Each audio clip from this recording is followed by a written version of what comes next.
Hi, welcome back to John's Random Reviews.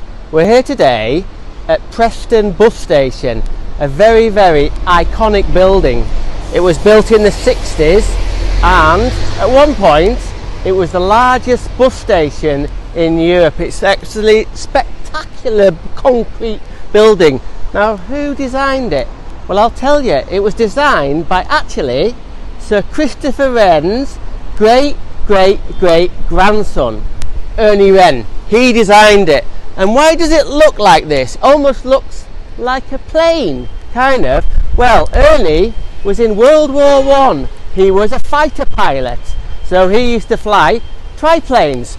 So he got the design, a sort of a plane design, and made it into a bus station.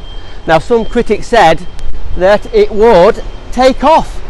With the wind going in a certain direction, it would actually take off the ground. So you can see it's a really busy place. I hope you can hear me. There's the old double-decker going past. So what else have we got to say about this famous building?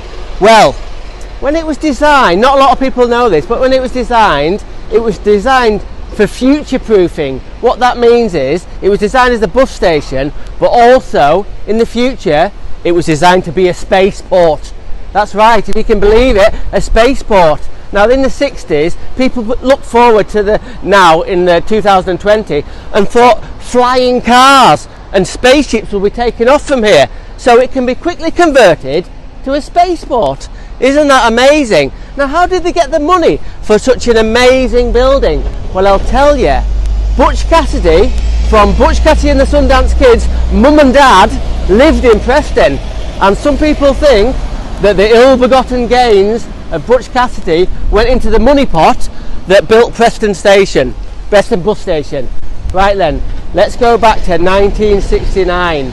The bus station shut, and I'll tell you why. The local population, they were not using buses and not using cars. There was a big craze for space hoppers, so everybody in the local area was using space hoppers. No one was using the bus station, so it got shut down. So what happened to it? It got sold. Now then, have you ever heard of a man called Albert Ruperdinck? I think I've done another video of him.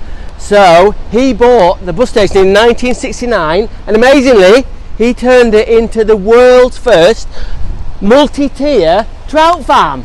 Absolutely amazing. So he filled all of the levels up with water, and he had millions and millions of trout in there, and they sent the trout all over the world. It was absolutely amazing business.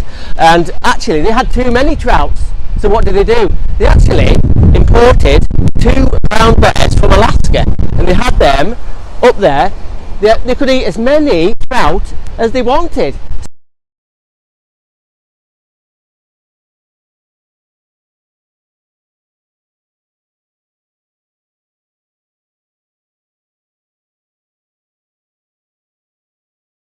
That was the trout farm. It didn't last very long, but because I tell you what, the people in Preston, they got sick of bouncing along on the space hoppers. So it got opened again as a bus station and a massive car park, which is absolutely amazing. So that is the history of, amazingly, Preston bus station. Absolutely incredible. So, random architecture is rad. Rock on.